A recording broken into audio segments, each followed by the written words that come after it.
universal, de coneixement universal i de curiositat universal. Hi ha molts temes que li interessen i sobre tots els temes que li interessen en sap molt, perquè a més té una capacitat de lectura i d'assimilació que és la rehòstia, parlant malament. Però bueno, a part d'això, jo crec que ja no puc dir gaire cosa més, sinó que, el que us repetia, també és un gran lector de Le Monde, i té Le Monde, i a més el difon, i l'envia als seus amics i tal. Bueno, dit això, jo crec que segurament sabeu alguna coseta més del Josep Maria, i bueno, perdó, també cal dir el que ha d'explicar. Parlarà d'una cosa que jo diria que és gairebé inexplicable, però ell farà doncs, el que pugui. No, hi podrà molt, però és el tema del merder que hi ha a la part aquella del Sahel, on hi ha tots aquells moviments, exactament, la divisió colonial, el que diu aquí directament, perquè això és un d'allò. Què hi ha sota el mar el nom concret del... està aquí. Paquià Olano. Ja us he dit que era molt bon professor i que aquestes coses... Bueno, doncs jo em retiro i deixo la paraula al que en sap. Una altra cosa, el timing. Hem més o menys pactat que ara són 2:15, hem començat més o menys puntuals com a la presentació. Cap a les 10:20 farem, diguem-ne, tancarem i tindrem doncs, un ratet per fer el col·loqui aquest, a veure si podem començar puntuals sense pausa inicialment per a les 10:45 donar pas a la Itziar Ruiz Jiménez, d'acord? Doncs ara sí que em retiro de veritat, per un rato. Pues gracias, José María.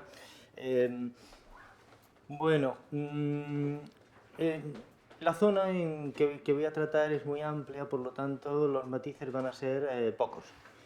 Van a ser transversales sobre la zona. Hay 3 partes en la exposición que voy a tratar. La primera es un poco la historia. Yo creo en la historia porque soy historiador y defiendo antes que periodista, ¿no? Y defiendo que las claves, la actualidad no se explica sin las claves que nos da la historia. En la segunda parte nos centraremos un poquito en los tuaregs, que es el centro. Vamos a olvidar, porque en la conferencia tenéis Boko Haram, pero yo he considerado que Boko Haram, digo eso, lo dejo para el coloquio y luego nadie preguntará, pero bueno, lo dejo para el coloquio, quiere decir que lo he eliminado prácticamente, ¿no? Y tiene una lógica, es que es muy complejo y sería una conferencia en sí mismo. Y como Boko Haram tenéis tanta información, pues si tenéis dudas, preguntáis con información, realmente diré una cosa. Ayer hablamos del Daesh, del Estado Islámico, con Boko Haram estamos en la misma desinformación. Es decir, tenéis mucha desinformación. ¿Vale? Entonces daría una conferencia. Así que nos centramos en los tuaregs y terminamos con los cambios en comunicación, porque al cabo en mi campo, ¿no?, que se están produciendo en el Sahel y que quizás sea lo menos conocido y lo que menos informa, pues informa de los conflictos, pero nos informa evidentemente de las profundidades de lo que hay debajo del mar de arena, ¿no? Así que comenzamos. Esta semana hemos tenido ya nuevas noticias desagradables de lo que está sucediendo en el Sahel. Concretamente en una población que no conocéis y que yo he tenido que también buscar en el mapa, Gardaya, en el sur de Argelia, en la zona que limita entre Mauritania, el Sahara este extraño que tenemos ahí y que no sabemos en qué posición está, ¿no? Y Argelia, en esta zona hay unos simpáticos, a mí me encanta porque, bueno, aclaro, naturalmente, la perspectiva de lo que vamos a tratar, lo vamos a tratar desde 2 puntos de vista. Yo soy especialista en comunicación y soy especialista en el mundo árabe-musulmán, así que, evidentemente, ahí va a estar una confluencia. La cuestión... A mí me encantan las pequeñas comunidades y una comunidad, no me meto en qué comunidades, solo os digo el nombre, son una rama de la sexta Jariyí Ibadita que se llaman mozabitas, ¿no? Con eso ya lo ponemos muy exótico, ¿no? Pues se han peleado con la comunidad sunita Chamba la semana pasada. Vamos por, según fuentes oficiales argelinas, estamos en 25 o 50 muertos ya. Y tenemos que es una comunidad muy pequeñita, todo esto, es decir, los muertos hay que contabilizarlo con respecto a la población, ¿no? y que tiene que ver un poco con el final que daremos al tema. Este pequeño acontecimiento dentro de todos los conflictos que tiene la zona sigue siendo lo mismo, un conflicto manipulado absolutamente desde arriba, que al final termina siendo un conflicto por unos pisos de concesión oficial del gobierno argelino. Y llevamos 25 o 50 muertos. ¿Quién mueve? Es el tema transversal de la... ¿Quién mueve estos conflictos? Comencemos por este mar de arena y comencemos por la historia. Estamos en esta zona... Ay, perdón, porque es que veo diapositivas yo. Estos mapas son míos, así que son artesanales. Y tenemos esta zona. La zona que vamos a tratar es la que veis arriba. Y veis unas líneas que las cruzan. Estamos en la llamada Edad Media, digamos en la expansión del mundo árabo-musulmán, y esta zona tiene unas redes de comunicación fantásticas. Nada de un desierto con el típico cadáver y el oasis que es encima un espejismo. No, aquí tenemos una auténtica red de comunicaciones. El mundo árabe-musulmán se ha extendido, ha traído el camello y los tribus que formarán luego lo que son los hasaníes, que llegan hasta el Sahara, es decir, no llegan más allá porque chocan con el mar y se quedan, que hablan árabe, ¿no? Y nuestros bereberes que estaban ya en la zona y que hablan amazic, es decir, son bereberes. Bereberes, mi esta francesada ya me lo dice decir en francés, ¿no? Bereberes. Esta red centralizada de comunicaciones va a ser absolutamente destruida. La razón es técnica. Occidente, convertido en una entidad que tiene ya una identidad, la identidad cristiana de la Edad Media, tiene un enemigo fundamental, el Islam, ¿no? Y tiene diversas teorías de cómo destruir al Islam. Una es la cruzada, vamos, conquistamos Jerusalén y como la libertad, ¿no? Se intenta. La otra es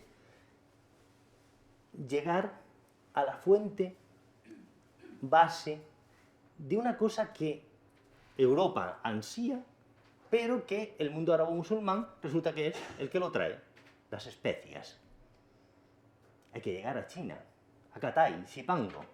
Hay un libro magnífico, Marco Polo, personaje que no nos metemos quién era, ¿no? Si es real, si no es real, ¿no? Ha creado un mito. ¿Por qué no le damos, entonces, empiezan a pensar los portugueses, la vuelta a África y fastidiamos este comercio? Esta base, y ustedes me dirán, ¿y las especies que tienen que ver con este territorio? Sí que tienen que ver, porque este territorio es productor de oro. Y el oro es el que paga y hace de intercambio. Y, aparte, también hay un comercio pequeño, pero ya relativamente importante, de esclavos que suministran a las arenes y los mercados del mundo árabe-musulmán. Todavía no llega a Europa, ¿eh? Estamos hablando de un mercado interno de esclavos. Los esclavos no son los esclavos de las plantaciones, pueden variar, pueden terminar de jefes. Los varones lo tienen un poco más difícil porque se pueden quedar sin testículos en el camino, porque pueden terminar en el harén, ¿no? De guardianes, ¿no? Y se los tenía masculados, ¿no? Y las chicas pueden llegar a ser madres del próximo sultán. Es decir, es una cosa muy diferente a la concepción de esclavos que tenemos, pero tampoco nos vamos a meter. Vamos a este cambio. Este cambio se produce en el siglo XV, hacia 1500 ya se está dando la vuelta a África, y esta zona amarilla que veis va a quedar desdentrada. En los libros dice descentrada, pero a mí me gusta más descentrada, que es como más brutal, ¿no? ¿Qué quiere decir descentrada? Porque imaginen ustedes, ¿han visto la red anterior? La red anterior estaba estructurada en torno al Sahara y ahora le estamos dando la vuelta. Yo, en plan broma, he puesto dos mapas. El primer mapa es el que ocurre en el siglo XV. El segundo mapa es el actual de las redes de cable que llegan a África. ¿A que tienen un cierto parecido? Le dan la vuelta, llegan por la costa. La costa no había sido importante hasta este momento. Y la costa se va a transformar en importante porque Europa, Portugal en este caso, le interesa.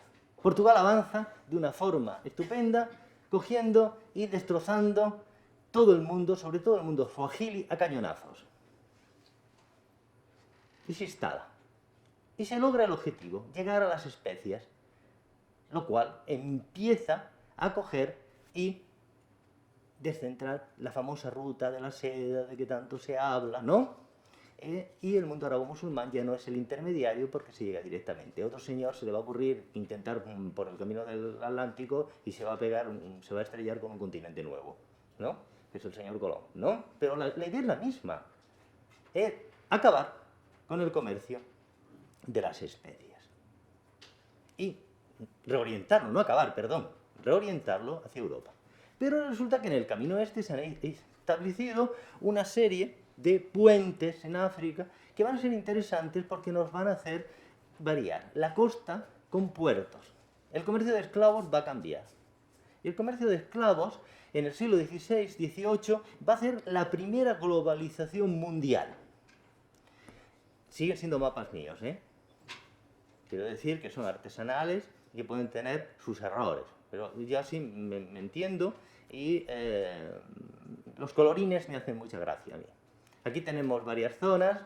Tenemos la zona verde, que continúa en el antiguo esclavismo que produce material para los harenes y las tropas del norte y para el comercio de esclavos árabo-musulmán. Tenemos la zona morada, que es la nueva zona de producción de la primera materia prima que va a producir África, que es la humana, el cuerpo humano. Es decir, los señores van a ser la materia prima. Los vamos a meter en barcos y los vamos a llevar a las nuevas plantaciones. ¿Por qué los llevamos a las nuevas plantaciones? Porque los españoles tienen mucha ilusión de que los indios iban a trabajarles, pero es que los indios se van a morir por un arma de destrucción masiva que llevaban los occidentales, que son los virus que llevaban. La caída demográfica en América provoca la necesidad de que alguien trabaje, ya que los españoles no tienen mucha ganas de trabajar, ¿no?, en los nuevos territorios, ya que son los conquistadores. Y el resultado es que se va a establecer este triple, es decir, la zona morada produce materia prima para las plantaciones de la zona amarilla y la zona de arriba, color cachumbo, marroncete, ¿no? Un marroncete, ¿no? Esa es la zona europea que consume los productos de las plantaciones, que son las drogas europeas. Sí, porque la droga europea, diréis, ay, sí, la cocaína, no, todavía no, todavía no llega. Estamos en café, chocolate, que es una droga. Sí, eslo, y crea adicción. El azúcar, el tabaco, que es una droga, ¿no? Y que es la venganza del indio, ¿no? Porque, tío, nos matáis a nosotros, pero nosotros vamos a dejar una herencia estupenda. Luego el algodón, que no es una droga, pero que está estupendo para coger y hacer los uniformes militares de los soldados occidentales. Así que es fundamental también que haya algodón, ¿no? Es decir, que necesitamos y para la producción de tejidos. Bueno. Y se crea el mundo magnífico, que simplemente hay que verlo, lo que el viento se llevó para darse cuenta de qué mundo tan estupendo era, ¿no? Mundo estupendo, ¿no? Bueno, esta primera globalización va a afectar a África de manera muy clara, va a reorientar hacia la costa totalmente en las redes de comunicación que hemos hablado antes, va a desventrar la zona del Sahel, Es decir, la zona del Sahel se va entonces a orientar hacia arriba, como siempre, la costa del Magreb, ¿no? Y hacia el sur, hacia los puntos que los portugueses han ido poniendo por todo este lado y que luego ya serán de todos los países europeos que quieren conseguir materia prima esclava. Pero, ¿y qué damos a cambio de los esclavos?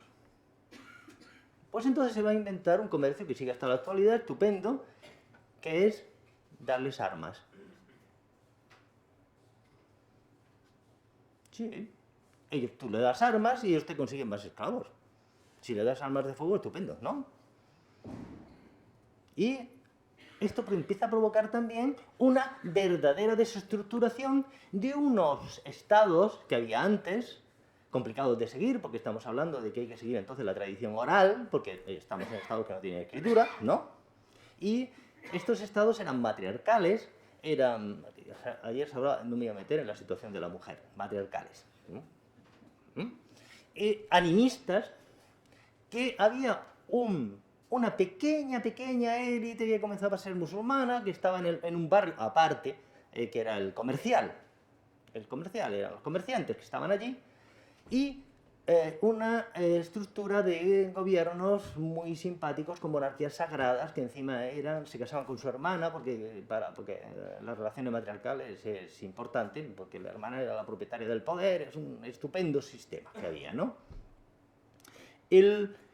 Estos estados van a ser absolutamente destruidos por nuevos estados que tienen armas, que le proporcionan los europeos, que gobiernan estas poblaciones y que más o menos son los monarcas rojos. No rojos porque sean comunistas, no, sino rojos de sangre. Son realmente dictadores terribles, ¿no?, de sus nuevos países que cambian totalmente la estructura matriarcal y se van a orientar hacia mucho más el mundo árabe musulmán. El mundo árabe musulmán estaba arriba. Ven ustedes, he puesto ya, empiezan a aparecer. Los tuaregs que estaban en la primera línea, en las líneas de comunicación, están arriba. ¿Lo ven? ¿Se lee tuareg todavía? Los he dejado solos.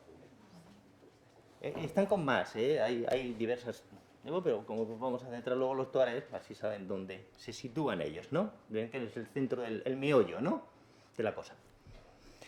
Aquí ven dos mapas de estados que hay, y ven que hay como una línea de estados abajo de pequeños circulitos, ¿no? No abajo, en el centro, ¿no? En el centro del mapa, ese es el Sahel, ¿eh? Y forman estados, califatos, diversos emiratos, con unas mezclas bastante sincretistas que continúan hasta la actualidad. Y por citar Boko Haram, hay un periodo en que es realmente una secta con bastantes contactos animistas, tienen sus cosas, ¿no? Bueno, este mundo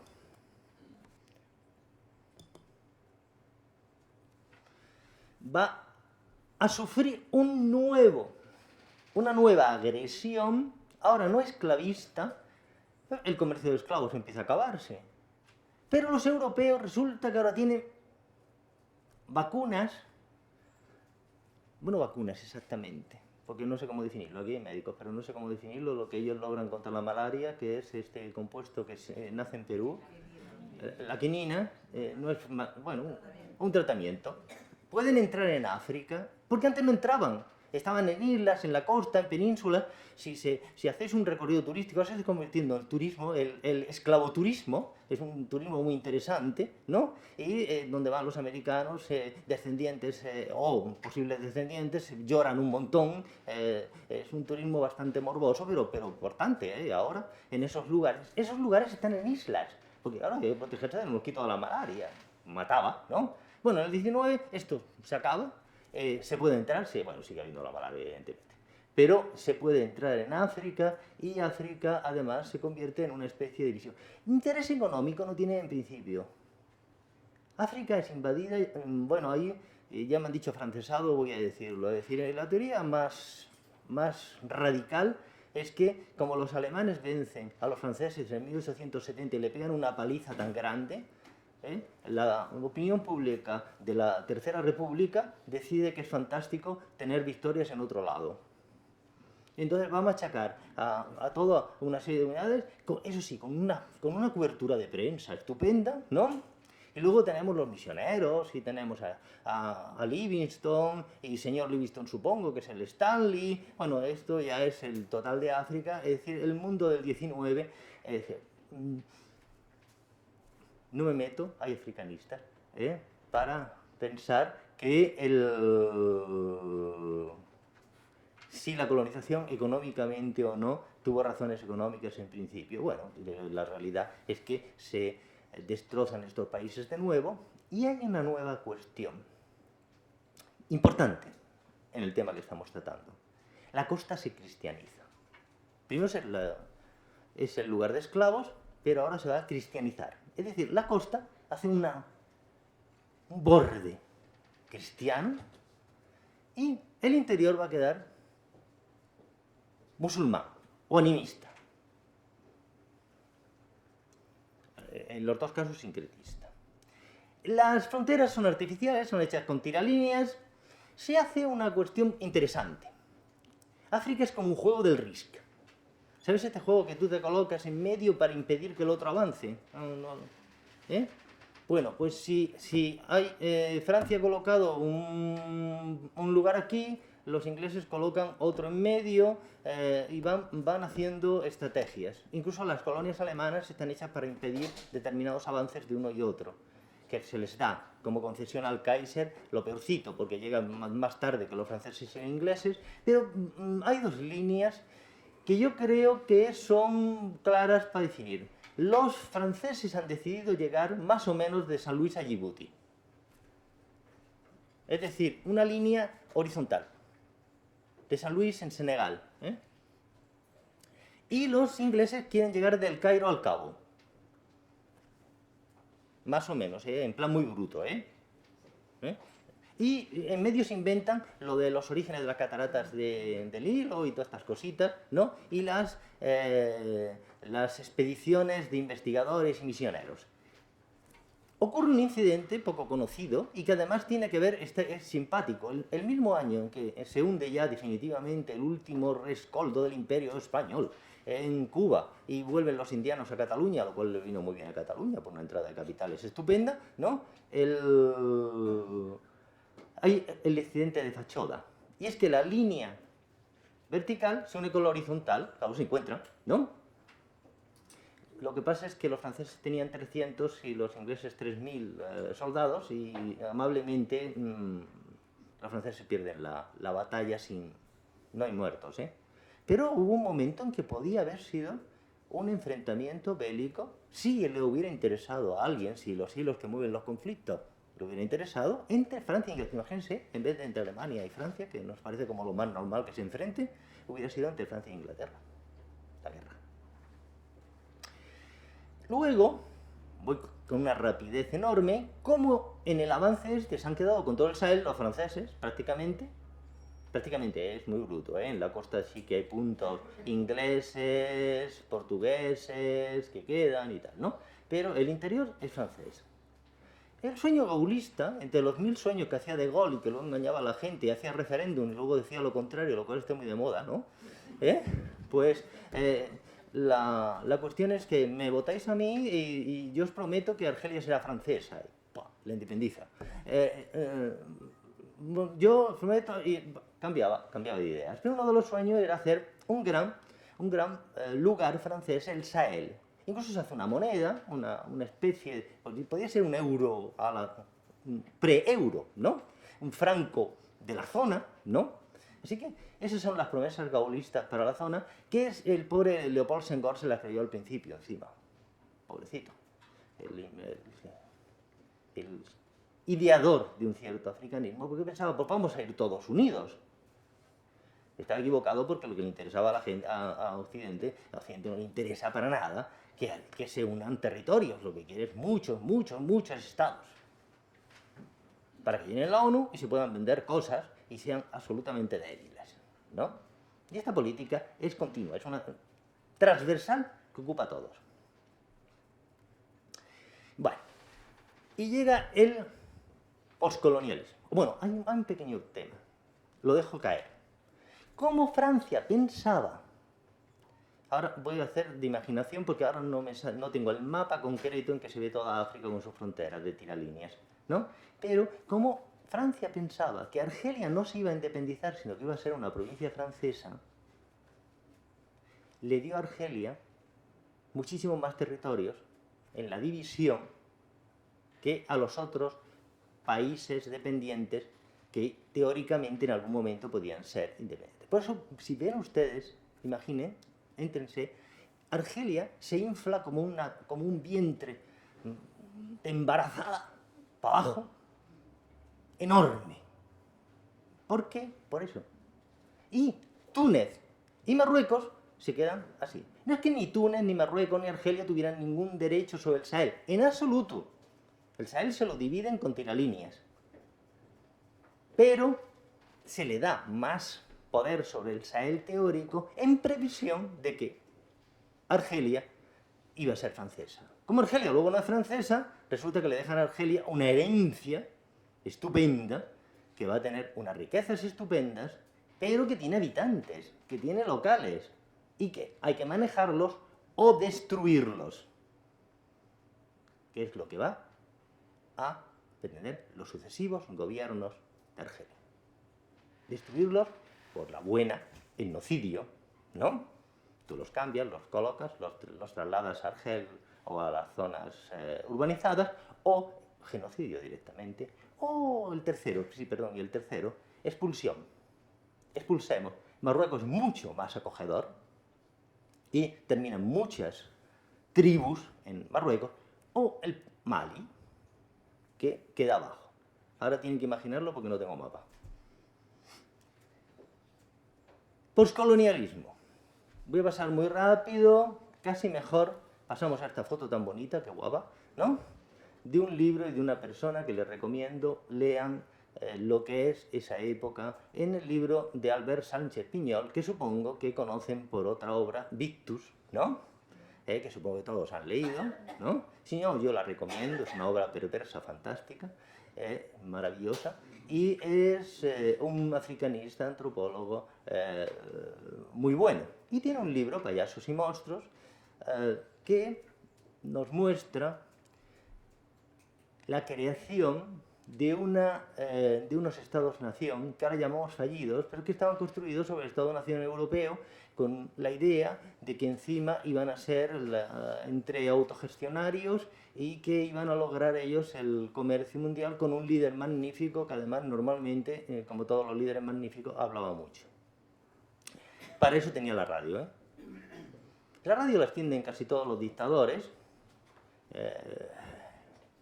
sean africanos, asiáticos, sean semidictadores como el Reich, que tanto le gusta al Coberro ayer, el Reich Nasser, ¿no?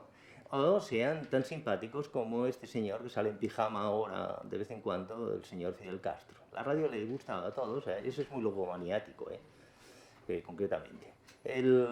¿Por qué? Porque transmite la voz del poder y la mete en las casas, ¿no?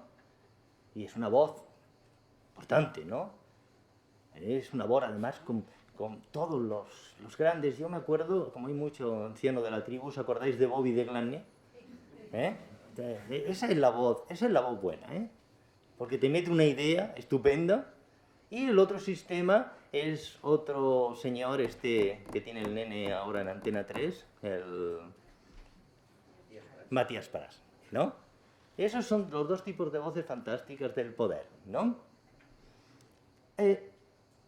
Estos dictadores son terribles. Los asesinatos son masivos. Esos estados están al servicio totalmente de Occidente, entonces dividido en dos sistemas. La Unión Soviética, llamémosle Occidente a todo, y el Occidente, Europa, Estados Unidos, ¿no? Golpe de Estado, sucesión de guerras civiles, los que mueven los conflictos en estos 30 años de postcolonialismo son clarísimos, todos pueden ser analizados y se puede hacer la transversal de que todo es búsqueda de materias primas. El resultado es Los países más pobres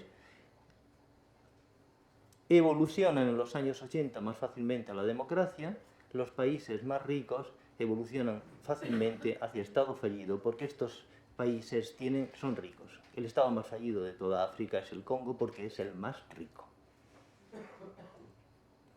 Es decir, lo que interesa, y en esto sí que estoy de acuerdo para continuar, es el caos creativo. Lo que le interesa al comercio occidental. Bueno, vamos a ponernos, ahora sí que ya desembocamos en la época actual, se acaba la época de la Nación Radio, en los años 80, comienza una nueva etapa tecnológica, penetración de la televisión y penetración de unos cambios en África. Ya digo que los países pobres son los que van a estar más beneficiados.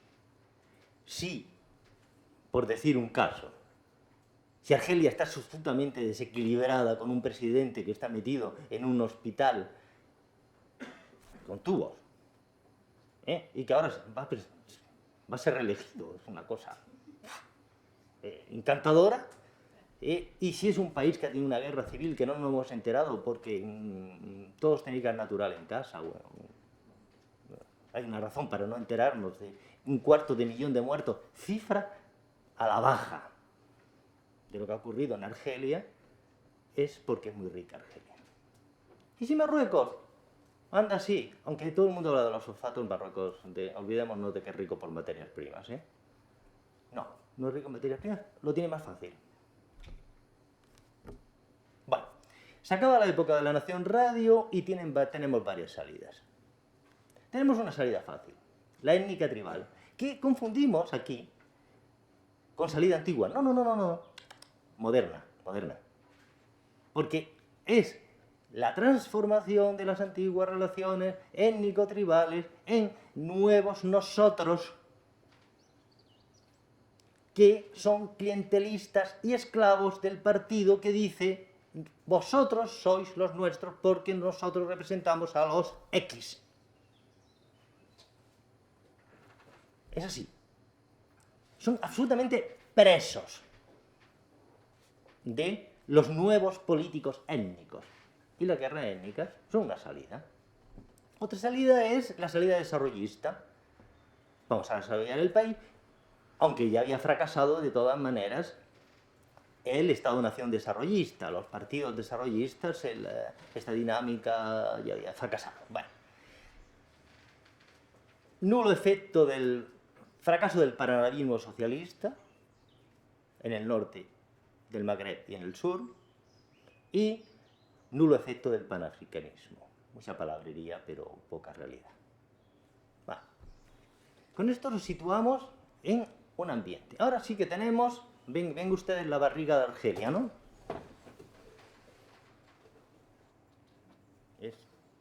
Ocupa el Sahel, ¿no? Ahí están los tuareg. Miren ustedes qué mal situados que están, pobres. Les ha tocado en medio entre más o menos 7 países.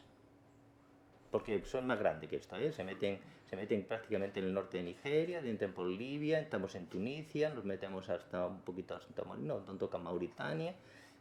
Es decir, aquí tenemos la distribución de los tuareg. ¿Y los tuareg dónde están situados? Pues están situados encima de un mar de riquezas. En Níger están situados encima del uranio. Fíjate tú qué mala pata. Y en este mapa, que es muy complicado, yo lo explico, ¿no? Es decir, se ve poco, ¿no? Es complicado de ver porque es grande, pero están situados también encima de todas las bolsas de gas de Argelia. Y el petróleo de Argelia y en parte de Libia, es decir, están fatalmente situados estos chicos. ¿Quiénes son los tuareg? Los que habitan el Teneré, el desierto. Son 1.300.000 personas, más o menos. Los censos es muy complicado hacerlo. En 5 países, no les voy a cantar todas las regiones que tienen ahí abajo, desde el Adrar hasta el Tibesti, ¿no? Donde las zonas que ocupan, y han tenido una sedentarización forzada en ciudades como Tamanrasset en Argelia, Agadez en Níger, Bamako en Mali, es decir, en la capital, es decir, han sido migrantes, son migrantes en casi todos los sitios también, están en Niamey, en Níger, tienen unos claros orígenes también matriarcales, los amaziques y todos los bereberes lo tienen, tienen una estructura bastante extraña, compleja, porque en vez de tener una tribu con escalas, tiene tribus que se interrelacionan. Está la tribu de los señores, está la tribu de los antiguos siervos o siervos, la tribu de los comerciantes, los fabricantes más bien de productos de hierro, ¿no?, que necesitan ellos, ¿no? Es decir, forman tribus, ¿no? Lo mismo se puede decir de la situación de la mujer, porque no es lo mismo tener una mujer de la tribu esclava que tener una mujer de la tribu de los señores, ¿eh? Tienen diferentes situaciones sociales y poder dentro de los bereberes. Esta era la situación que estaba, que naturalmente ya no coincide nada con la realidad actual por una sencilla razón, porque estamos en una situación de degradación que ya ha empezado a ocurrir con el hecho de los bereberes, como muy bien dice Ibn Khaldun, en los nómadas proporcionaban esto que decíamos de los bárbaros. Pues sí, las comunidades árabes a veces se sentaban en la puerta de la ciudad esperando que vinieran los bárbaros, y venían, sí, sí. Y entonces ocupaban la alcazaba y teníamos un cambio de dinastía. Bueno, los bereberes participan a veces en esto, proporcionan tropas, vasallajes, a veces no, y también tienen una cierta conciencia de superioridad en la parte superior, los que el tamachek, los libres, somos los señores, hay un cierto, podría ser dicho incluso prerracismo con la parte así, digamos, más negra de la población. Estos son los bereberes. Y de pronto se transforman, comienzan a restaurarse las rutas que hemos visto al principio, pero para otra cosa. Las rutas del Sahara, a finales de los 80, están empezando a vivir de nuevo, y los tuareg, que han tenido durante el postcolonialismo una situación terrible porque han vivido de lo que quedaba del comercio, que era poquísimo, de subvenciones, de relaciones con los estados-nación, ahora tienen comercio. Y tienen dos materias primas. Tienen migrantes y tienen droga. Aquí ven las rutas de migrantes, a que les coincide con los tuareg por el medio. Están por aquí, ya ven, ellos van a ser transportistas. Y las de la droga. Esta viene de Colombia, se desemboca en aeropuertos africanos y sube por aquí. Sí que tenemos, como ven, los tuareg están en medio. Las rutas del Sahel se han restaurado de forma perversa. Y en este contexto, ¿por qué aparece el islamismo neoliberal? A mí me encanta decir esto porque todo el mundo habla de islamismo. No. Neo. Es absolutamente actual, moderno. Igual que los conflictos étnicos actuales en África son neoétnicos. Todo es neo. Son absolutamente modernos. El neoislamismo aparece. ¿Por qué aparece? Porque los estados coloniales había sucedido una cosa, que habían comenzado en la costa, pero claro, se habían metido hacia el interior. La costa cristiana, que antes era animista. El interior es, según mí, esos 10, 13 que irán. No, yo, según mi reloj, 10.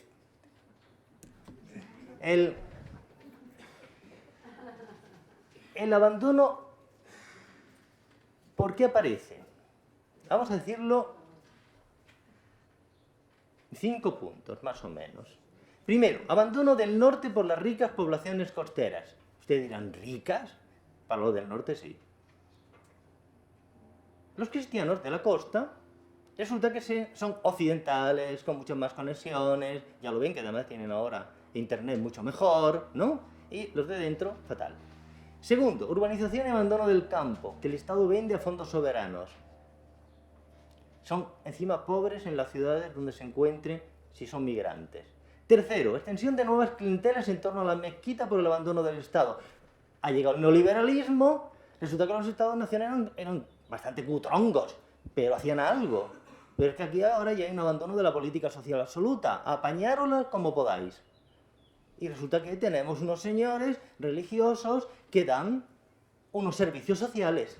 Y que es la misma razón por la cual los hermanos musulmanes tienen una base enorme en todos los países del Oriente Próximo. Aquí también, no se llaman hermanos musulmanes, son distintas cofradías. Pueden ser sufíes en Senegal, son lugares en donde hay una nueva sociabilidad que ha chocado con el neoliberalismo de los años 80. Y la última, fundamental también, los países del Golfo son ricos pero tienen mala conciencia. Ay, somos muy ricos, vamos a dar la zakat. Y canalizan la zakat hacia su propia versión del islamismo, que no es la maliquí, ¿no? Es la wahabí. Es muy dura, muy unitaria, muy conservadora, o diversas variantes de lo que se llama, con un complejo muy ambiguo, pero que hay que darle ese nombre porque no, salafismo. Digamos que eso es un mundo. Esta canalización hacia grupos integristas que son antisincretistas, antisantones, antisufíes, antirritos mágicos, iconoclastas, audioclastas también, sí, porque no le gustan las músicas estas del rap, ¿no? Y unicistas y normativos, lo tienen todo. Hay conflictos previos que vamos a pasar, porque ahora sí que me voy a ir a la actualidad. Y en ese mundo empiezan los cambios tecnológicos, aparece la televisión satelital en la costa, fundamental como en todo el mundo también árabo-musulmán, en el interior no entra, no tarda. Lo que entra es el cine y una industria que ustedes no conocen, que es Nollywood. Es una Bollywood, ¿no? Es la versión negra del asunto. Y que se va a hacer en Nigeria. Y que tiene ahora mismo un desarrollo enorme, con mucho más erotismo que Bollywood, porque Bollywood es erotismo light, con mucha cancioncita y mucha danza del vientre, ¿no? Pero aquí tenemos unas morenitas simpáticas y algunas películas duritas, en donde vamos a rozar, por no decir traspasar la frontera del porno, ¿eh? Así que en Nollywood es potente. Ver películas y bueno, ahora hablaremos del móvil. Los jóvenes, porque me interesa, porque son el 70% de la población. Los jóvenes están captando este cambio mucho más rápidamente, en un lío mental increíble, porque están entre las relaciones del pasado étnico, la memoria nacional, la cuestión del panarabismo. En ese lío tenemos a los jóvenes, que naturalmente, miren ustedes, pues son muy diferentes, ¿no? No os he puesto uno con sílaba, pero también podía estar, ¿no? Es decir, son conectados, son digamos, los extremos, podíamos situarlos entre el joven absolutamente conectado a Occidente, que se pasa ya, incluso se blanquea la piel intentando provocarse un cáncer de piel, ¿no? Y sí, porque hay unos emblanquecedores que en África tienen un éxito terrible, y el joven que de pronto integrista, que quiere volver a la raíz, que naturalmente es neo todo, neo. No piensen que es que vuelve, no, se lo inventa, ¿no? Es nuevo, ¿no? Y ustedes me dirán, ¿son diferentes? No puede ser el mismo. Un tiempo en una zona y el otro tiempo en otra, es el mismo. En las biografías nos dan que tenemos los mismos personajes. Los dos reinventan evidentemente la memoria. Aquí ven el mapa de Internet, la penetración de Internet. Si hay 150 países que estaban analizados, pues tenemos que el 155, Níger es el 155. Claro, esto nos puede engañar. Dice, hay poca penetración de Internet. No es tan exacto. Porque está el Internet que llega a casa y el Internet que llega a los cibercafés. Los cibercafés son un mundo. No llegan a los límites de récord de Guinness, de Amman, que hace competencia con Arequipa en una calle, por cuántos más cibercafés tiene cada una, ¿no? Pero sí que hay una... Y además hay variedades impresionantes, porque tenemos incluso ahora los cibercafés femeninos, que es porque, claro, las señoras, pues, para que no haya problemas, líos, no, porque los cibercafés son masculinos en principio, lo que se va evidentemente a ver en los cibercafés es porno, en primer lugar, ¿no? Pero se crea un ambiente de opinión pública que, ahora sí que tengo que terminar, que es importante. Junto a esto hay la revolución de los móviles. Y ahora les digo, ¿sabían ustedes que África es el continente que tiene la ratio de móvil por habitante más alta? ¿Se pensaban que era Estados Unidos o Europa? No. 650 millones, según el último informe de Le Monde,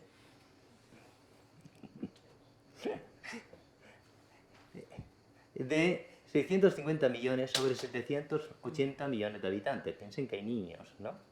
Y ancianitos. Es mucho móvil, ¿eh? Los móviles lo hacen todo. En el centro de la aldea sin electricidad, no tenemos electricidad en la aldea, pero cargadores de móviles tenemos en el centro de la aldea, ¿eh? Con sistemas como sea. Tenemos que el trabajo ha cambiado absolutamente en el Sahel, incluso desarrollo mucho más fuerte de banca por móvil, que en el Sahel comienza a funcionar estupendamente en Senegal. Y también una cosa interesantísima, la compra de tarjetas, y se compran comunitarias, porque claro, son más baratas cuanto más llamadas tienen. Pues si compramos entre 25 la tarjeta y todo el mundo sabe las llamadas que tiene dentro de la tarjeta. Es como una tarjeta por acciones, ¿no? ¿Sí? Se la van pasando. Aquí vemos esto. Bueno. Soluciones. Perdón. Sobre es que como he pasado por los conflictos, no hemos dicho que todo esto, que es este mundo que les he descrito, está sometido a guerras continuas, a intervenciones continuas, y a la intervención de un gendarme, de un subgendarme occidental, que se ha creído todavía que aquello es suyo, Francia, que da golpes de Estado, que a través de la empresa Areva controla el Níger, pues la cuestión del uranio, que tiene una serie de intervenciones en el territorio que no voy a entrar, pero es continuo. Y además, la siguiente conferencia va a entrar justo también en una intervención en una zona más oeste de esto. Militares, hay un informe del Alto Estado Mayor francés que plantea el tema. Y lo dice muy claro. Francia no puede seguir siendo el gendarme de esta zona. Por razones económicas. Es necesario un ejército común europeo. Es necesario tratar la realidad del Magreb como una entidad conjunta. El Magreb junto, no por países. Es necesario ver qué se hace con la Unión Africana y su servicio en la zona. Es necesario atacar las fuentes de financiación. Sí, las monarquías del Golfo, también los conflictos de esta zona, estoy hablando desde Boko Haram hasta Mali, ¿no? Tendrían menos dinero. Es necesario integrar en los cuerpos de seguridad a las milicias rebeldes. Esto lo dice un militar francés de alto grado. Directamente. Proponerles, ¿queréis pasar a ser policías? Y es necesario acabar con la ayuda militar concreta a los gobiernos, porque no sirve para nada. Soluciones. Otras muchas. En primer lugar, cojo una del militar. Tratar la realidad del Magreb como un conjunto que incluya el Sahel. Porque nosotros tenemos la idea de tratar la realidad del norte y tratar la realidad de los países del sur del Sahel. Y eso descentra el centro. En siguiente lugar, no tratar al Magreb como la frontera sur mediterránea, que es una frase que repite el país cada día, sí o no. Una Unión Europea, evidentemente, yo soy europeísta, y creo que evidentemente una de las razones por las cuales tenemos guerras en todas las fronteras de Europa es que no hay una Unión Europea. Hay un gobierno absolutamente ilegítimo, actualmente, en donde habla una señora que se llama Merkel, que yo no la he elegido, ¿no? Y habla un señor que se llama Hollande, que tampoco lo he elegido, ¿no? Habla un banco europeo que no tiene control, que yo sepa. Por lo tanto, un gobierno, política común, un banco europeo democrático, un ejército común. Esto suena muy fuerte, ¿eh? Ah, también abandono de la OTAN, decía el militar francés, por cierto. Jubilarla, ¿no? Porque un ejército común europeo no necesitaría la OTAN, ¿no? Y una reflexión sobre la Unión Africana y el fin del chantaje argelino. Esto, si queréis, lo dejo para... ¿no? Bueno. Y una solución menos política, menos geoestratégica, menos de atacar las fuentes de información. Y me voy a la frase de un señor que se llama Adama Seku. No me meto en su vida política, ¿eh? Como político, dejémoslo correr, ¿no? Como todos los políticos, ¿no? Ministro de Educación o Cultura en Mali del 91 al 2000, presidente de la Academia de Ciencias de Lenguas Africanas, perdón, metido también ahora en un comité, no sé si sigue, pero estaba en el 2013, en un comité de informática para la transformación de la comunicación y educación en África, a través de la informática. Bueno, Adama Seku, y aparte de que llevaba las túnicas más impresionantes que se han visto en el Fórum de las Culturas en Barcelona, y que avanzaba por los pasillos con una elegancia que, bueno, mataba, una cosa estupenda, ¿no? Tuvo una frase que es divertida. Yo cojo la frase, ¿eh? No el personaje, ¿eh? Que ya digo, es un poco... Hay que poner interrogantes luego a ciertas cosas, como a muchos, ¿no? Pero es muy simpático, a mí me cayó muy bien, ¿no? Dijo de pronto: yo tengo una educación europea y francesa. Yo poseo el conocimiento de las lenguas y tradiciones africanas. Y además tengo el saber de la tradición arabo-musulmana. Por lo tanto, soy más rico que ustedes. Es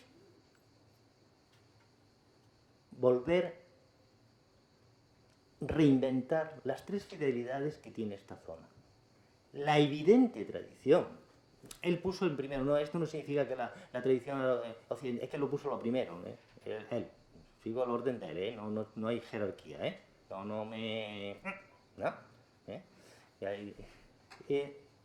volver o restaurar el hecho de que, evidentemente, la cultura europea es su cultura. Lo segundo, la cultura africana es su cultura. Y en la zona que estamos analizando, la cultura arabo-musulmana es fundamental. Por lo tanto, las tres fidelidades se tienen que articular en las políticas de tratamiento de esta zona. Y eso quizás arregle más los conflictos que incluso atacar a la fuente de financiación. El arreglar este complejo sistema que produce las identidades que hemos visto antes de los jóvenes que no saben dónde están entre las tres. Y gracias, porque, como también dice un dicho de Mali, que es falso, pero da igual, porque los proverbios, como los chinos, quedan bonitos, ¿no?, para citarlos, donde hay muchos disfrutan, pues es lo que yo creo. Y he traído esta foto, que es de Roberto Neumiller, ¿no?, y que está muy bien, y que no es de la zona, pero da igual, es muy bonita, ¿no? Está muy bien, ¿eh? Todo lo que hay ahí, miren atentamente todo lo que hay encima de un camión. Muchas gracias.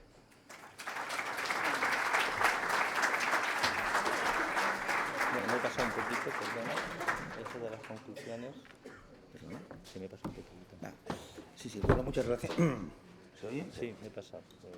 3 minutos. Bueno, sí, tal como está reconociendo, se ha pasado, pero muy poquito. Y yo creo que vale la pena que se haya pasado un poquito. De todos modos, compensaremos el que se haya pasado un poquito con lo que os pedimos siempre en los coloquios. Es decir, que las preguntas no sean ponencias, sino que sean preguntas y que, bueno... Y yo también intentaré contestar. Y nos empezamos.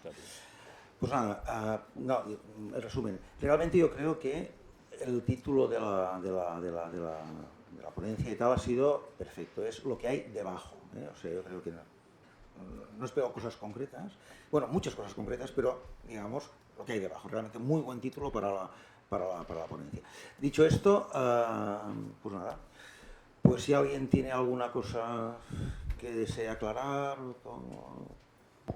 Tenemos uno, Xavi. Dos, Joan.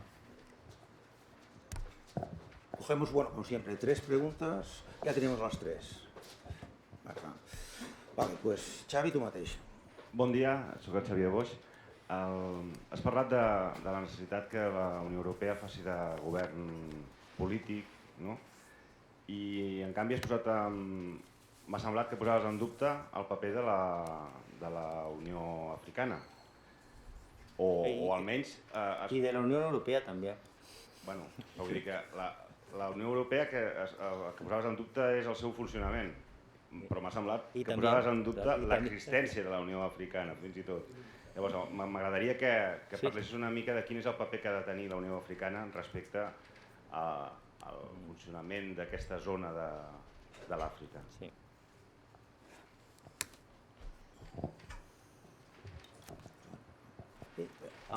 Aunque creo que habría personas que te podrían responder mejor. No. Joan. Gracias. A ver, una pregunta que me preocupa un poco la conclusión que has dicho al final, que has planteado como posible solución. Perdona. Bueno, no, que me preocupa uno de los temas que has planteado como posible solución, que es esta integración del Sahel en el concepto, digamos, del norte, ¿no? No. Bueno, de integración de alguna manera. Lo explico. Que si no quedaba colgado. Sí. A ver, yo entiendo que en la historia, digamos, de la parte norte de África, digamos, ha habido un proceso de explotación del norte musulmán, digamos, al sur negro. Tanto es así, ¿no?, que en Mauritania hemos de tener en cuenta que, claro, Mauritania es de origen tuareg, aunque actualmente no se definen como tales. Mauritania es Hassanía. Sí, pero originalmente había las mezclas. En Mauritania se abolió la esclavitud oficialmente en 1980. Es decir, mucho más de la mitad de los que estamos aquí estábamos vivos, es decir, esto de la esclavitud no era tan... Y la esclavitud está claramente definida ellos mismos lo dicen así, aquí parece despectivo, entre los moros blancos que esclavizan a los moros negros. Y los moros negros son los del Sahel, mientras que los blancos son los que tienen que ver con el norte o con oeste, digamos, con el este más, digamos, con los tuaregs y esta relación étnica indefinida que hay aquí en medio, ¿no? Es decir, este proceso a mí siempre me ha sorprendido, por otro lado, que a través de una relación de esclavitud se imponga tanto una cultura y una religión. Es decir, cómo el mundo musulmán va creciendo hacia el sur contra, digamos, las culturas animistas y las culturas tribales del sur, digamos, a costa de la esclavitud. Claro que después pasa en Sudamérica y en América, ¿no?, que digamos que los esclavos se hacen cristianos, es decir, no acabas de entender por qué, si precisamente los cristianos son los que los esclavizaron, ¿no? Pero bueno, es un fenómeno que es interesante de analizar. Ahora, hablar de que la solución... Joan, hem dit ponències, no? Sí, no, pero esto es la pregunta. Dice, ¿por qué dices que la solución es la integración del Sahel, digamos, en el concepto del Magreb, digamos, cuando precisamente todos los países que están en la franja y que tienen el sur negro y el norte blanco, para entendernos, es donde hay los conflictos mayores? ¿No? Sí, entiendo la pregunta y no te preocupes que te contesto, aunque no he dicho integración en el norte, sino comprensión de una realidad conjunta. Margarita.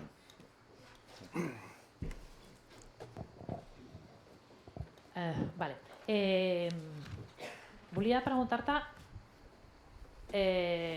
Bueno, primer vull dir una opinió, que és que jo sí crec que el públic hauria de poder intervenir no en ponències, sinó en reflexions pròpies, i no necessàriament que el ponent tingués la necessitat de respondre. Jo m'agradaria que a vegades digués, bueno, pues no te respondo perquè en principi ho has dit i ja està. Això com una cosa a reflexionar amb la Universitat de la Pau en general. I puedes insultar al ponent. No, sin insultar-le. No. Ho dic com a cosa de creixement de lo que és la sala.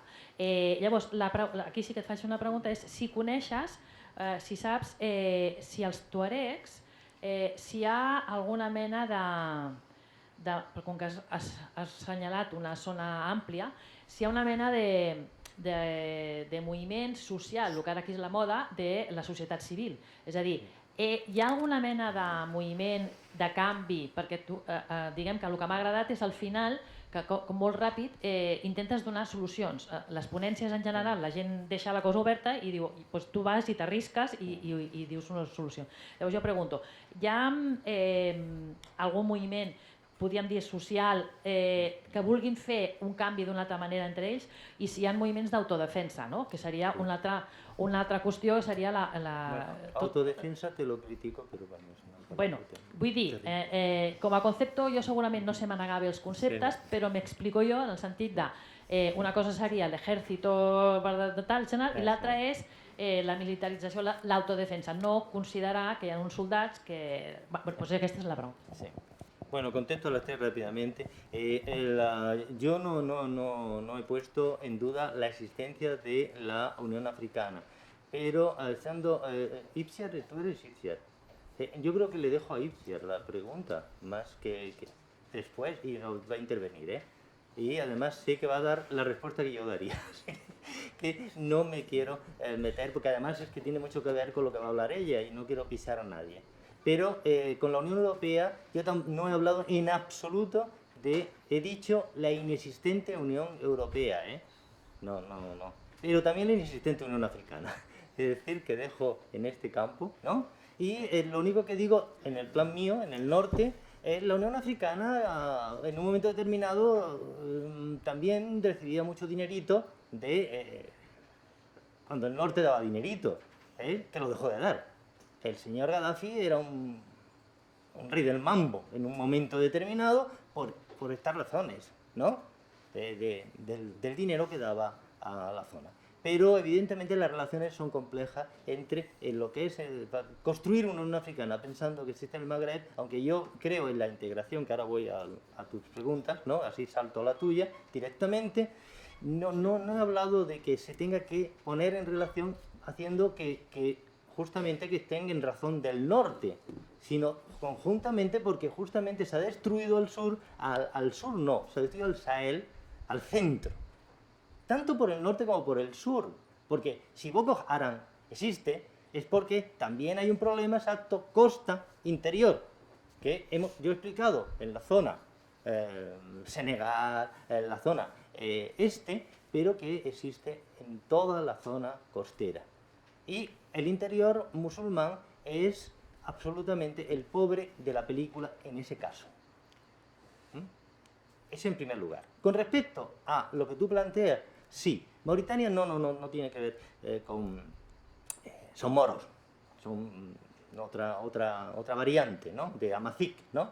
Y también están las tribus en el norte, hay una mezcla, por eso había esos derechos del Sahara y todas estas cosas, ¿no? Y entonces en el norte estamos cuando van con el camello por aquel, como era un mar, ¿no? Los barcos llegan hasta la costa. El nosotros, Sahara, es un nosotros muy sunita y muy árabe. Sin embargo, los tuareg no hablan árabe, hablan una variante amazigh.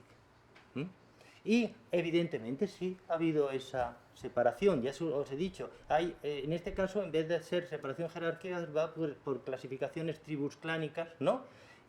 Que son complejas y que no voy a meterme, pero en las cuales están incluidos los siervos, los antiguos esclavos, en los tuareg, igualmente en Mauritania. Tú me dices por qué se convierten, y yo te digo, ¿y por qué Martin Luther King, que era un pastor, dirige el movimiento africano de derechos civiles en Estados Unidos? Pues no, explícamelo. No, pero es una pregunta que yo no puedo responderte. Aquí hay una facultad de teología, a ver si ellos te lo responden.